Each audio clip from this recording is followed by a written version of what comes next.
Hello and welcome to Let's Talk Teenagers. We are Chloe Pope and Emma Stevens from the Safety and Resilience Consultancy, and we're hoping that you might have been to some of our other sessions or have watched the introduction video. In this recording, we're going to talk you through the changing youth culture. So we're going to be thinking about how youth culture has evolved since we were the age of our children and what additional pressures young people may be facing today. We're also going to be thinking about what we can do to help support them with growing up in our current cultural climate.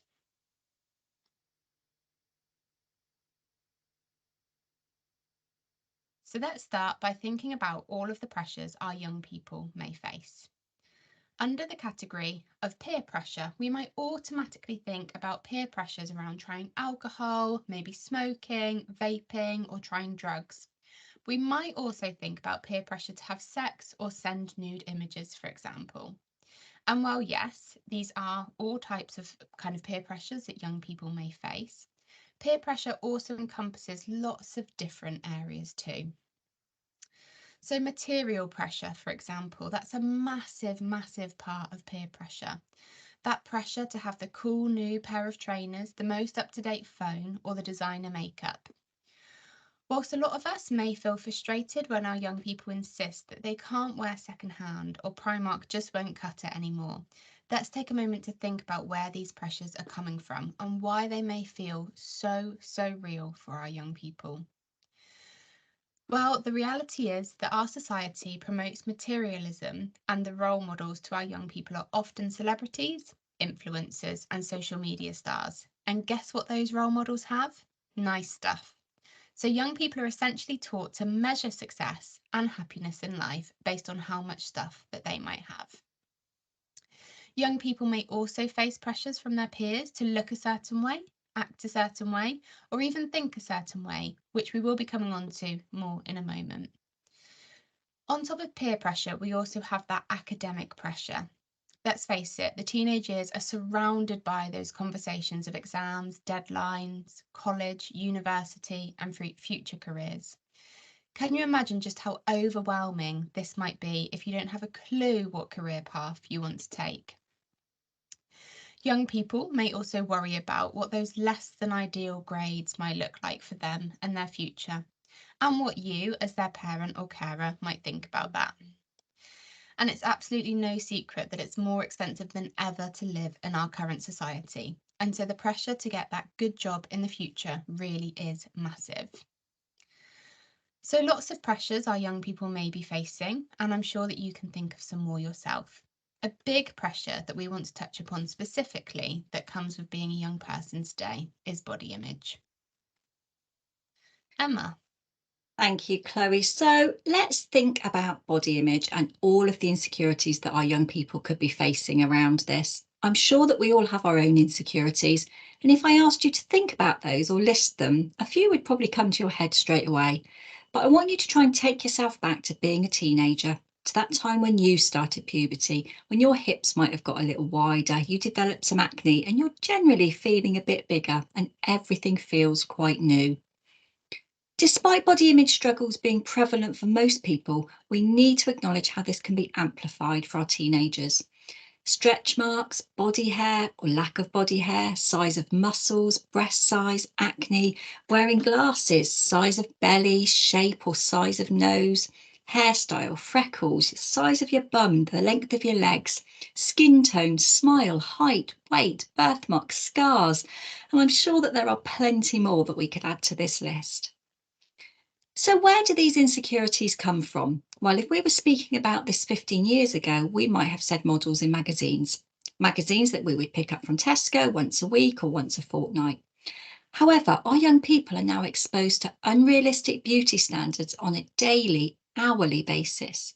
Instagram, TikTok, Snapchat, the list goes on.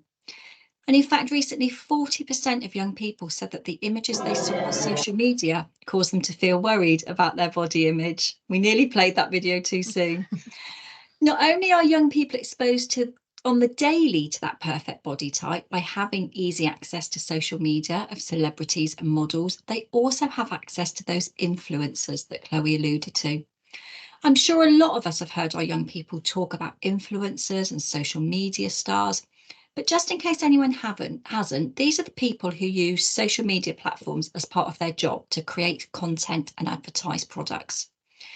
So they're often more accessible to our young people as they're not quite in that celebrity category, but more of your everyday person who has a large social media following. Now, don't get me wrong here, influencers can be great. Some of them spread very positive messages. Some of them are activists and they contribute well to society. However, we must also acknowledge that most of them will conform to the perfect body type and those high beauty standards. And on top of this, those influencers, models, and celebrities, and now also regular people are using filters and editing apps to totally change the way that they look. I'm sure that most of you listening will have used a filter at some point to make you feel a bit better about yourself when uploading a photo. I know that I have. But what we're really talking about here is people using editing software to totally change the way that their face or body looks, which is unrealistic. So like those photos that we have on screen. We also know that there are other areas that can affect our young person's body image, like feeling that they're not attractive enough, feeling as though their body shape is not represented in the media, and struggling to find clothes for their body. For example, if they have a physical disability, comments made by friends or peers or adverts, and lessons at school on what a healthy body is may not be representative of them. What we're trying to get at here is that everyone has insecurities, but now more than ever, there is an awful lot of added pressure for our young people. They feel that they need to look a certain way to be accepted. Relationships with our bodies are extremely complex, and then adding in the past 5 years or so of this influx of extreme editing, of surgery or fillers becoming the norm, it's clear why young people might really struggle with their body image. So we just want to show you a clip now, which just shows how easily someone's whole appearance can be changed as a result of editing software such as Photoshop. Okay, also, ready, 5 of these, cameras rolling. And we're recording sound. It's slated.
So quite a powerful clip there from Dove.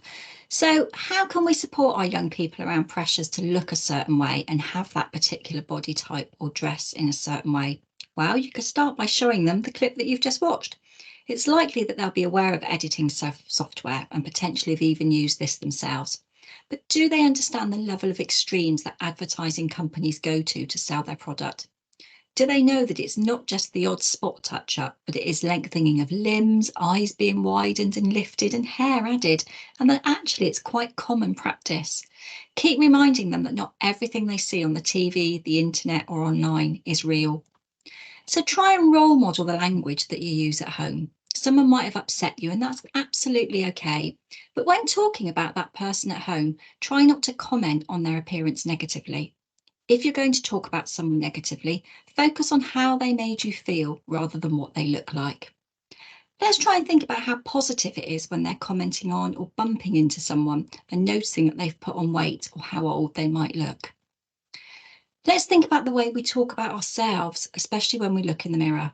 Our young people certainly haven't got life sussed out just yet, although they might think they have. They're still learning, and they're learning from you. So when looking in the mirror at home, try and avoid using negative language about the way you look. We're our own worst enemy, aren't we? And phrases like, I look fat in these jeans, or, oh, I look so tired recently, can easily slip out.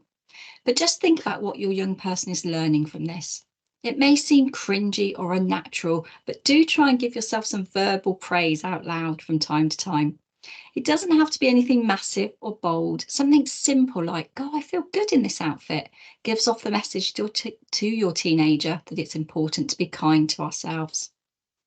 And when talking to them or about them, remember that the focus doesn't have to be on appearance. Yes, it's absolutely great to tell them from time to time how beautiful or handsome they look, but it's also, please remember to praise other parts of them. You know, how well they're doing at school, how much of a good friend they are, how driven they are, and that they're great at something, and actually that you just love being their parent.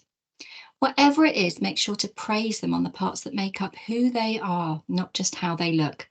This way, they're going to learn that their worth isn't measured purely on how they look. And if they mention anything about their body or the way they look, make sure to listen and challenge. If they tell you that they think they're overweight when they clearly aren't, ask them why they think this and challenge them on those negative ideas. Also, go on to remind them about the amazing things that their bodies do every day. How incredible is it that our bodies can pull vitamins needed from the food we've eaten without even needing to think about it? And what their bodies could go on to create life in the future. Remind them that their bodies can move, talk, and enjoy delicious food, and that our bodies are so much more than how they look. Please try and remind your teenager of that. Chloe.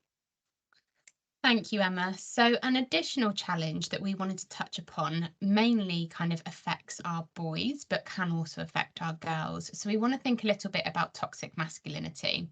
So toxic masculinity is incredibly complex and something that has developed over many years. So let's start with what it actually is. So toxic masculinity can be described as a set of cultural norms that are associated with men and boys and ultimately do harm to our men and boys. Toxic masculinity is often linked with suicide, and we sadly know that around 75% of all suicides are men.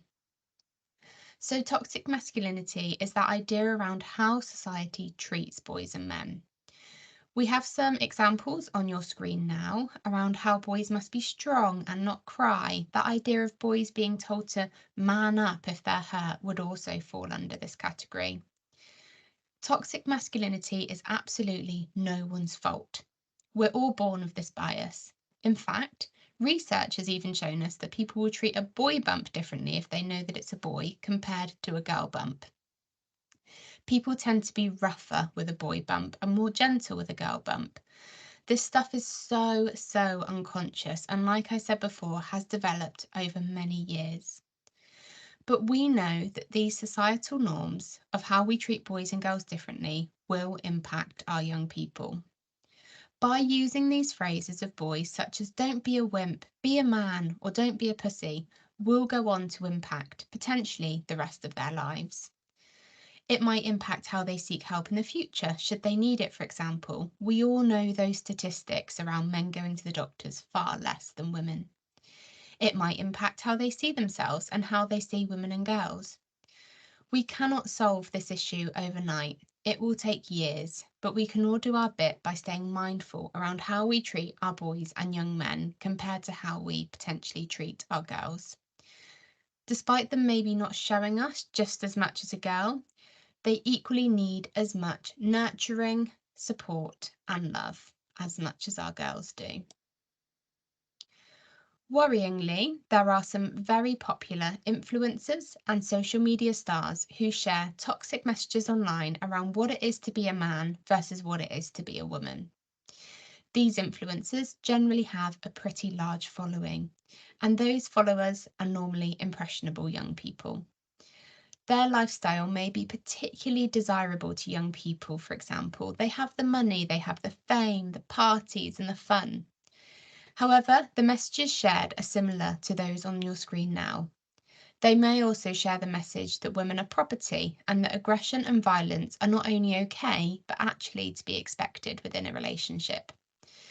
Going back to pressure earlier on in tonight's recording, think about the pressure that this puts on our young people and our young men in particular to act a certain way, and what they're learning about how to behave within future relationships. But also, what does this teach our girls? It's negative for all of our young people, regardless of their gender. So try and share this slide with your young people and ask them what they think about it. If they do agree with any of the statements on screen, try not to tell them off about this. It might just be that a co-influencer has said something along these lines. Instead, gently challenge them on this and ask them why they think this. If they don't agree with any of them, then great, but you can still use it as a starting point.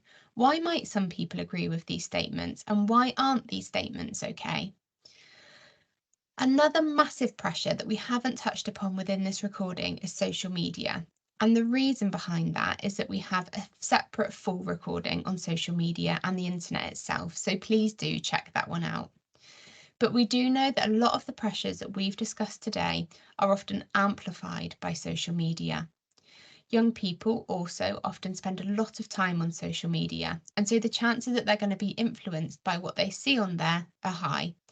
So do get to know what social media sites your young people are on, who they enjoy following, and what messages those users spread.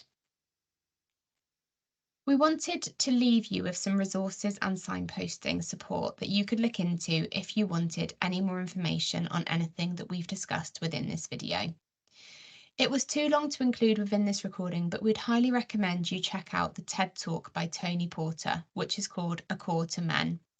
Just be aware that it does discuss some upsetting and challenging topics, including sexual assault, but it's a great video outlining the detrimental effect that toxic masculinity can really have.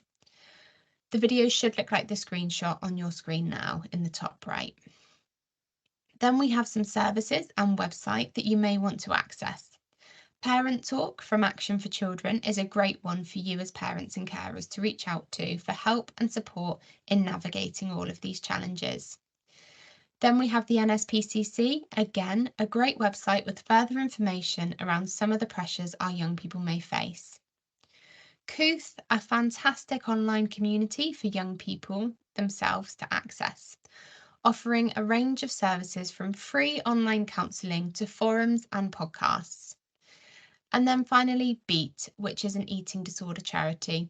A good one to know about if those body image struggles we discussed are becoming quite concerning, or you have any concerns regarding your teenager developing an eating disorder. Emma. Thanks, Chloe. That just leaves me to say thank you for taking the time to listen to us discussing the changing youth culture. Of course, things will continue to change and there will be new pressures and challenges as the years go on. We just touched on a couple within this recording, but of course there are many more that we could have included. The main message that we want to convey is that our young people of today are under huge amounts of pressure and stress due to the world that we live in today. Get to know your young person. How do they feel growing up in today's society? What pressures do they feel? And what can you do to lessen these pressures? We've got some other videos, as Chloe said, on our YouTube channel talking about the different challenges our young people might face throughout their teenage years. And even if the titles perhaps don't seem relevant to you right now, do try and find some time to watch them, as prevention is always better than cure. We also have our toolkits that accompany these sessions and they're available on the Safer Devon website. Do follow us on social media. We're on Instagram and Facebook, and we'll keep you up to date on there with any webinars that we'll be running, along with sharing any useful resources that we find. Thanks again for listening to us, and we hope that you found the video helpful. Bye-bye. Thank you. Goodbye.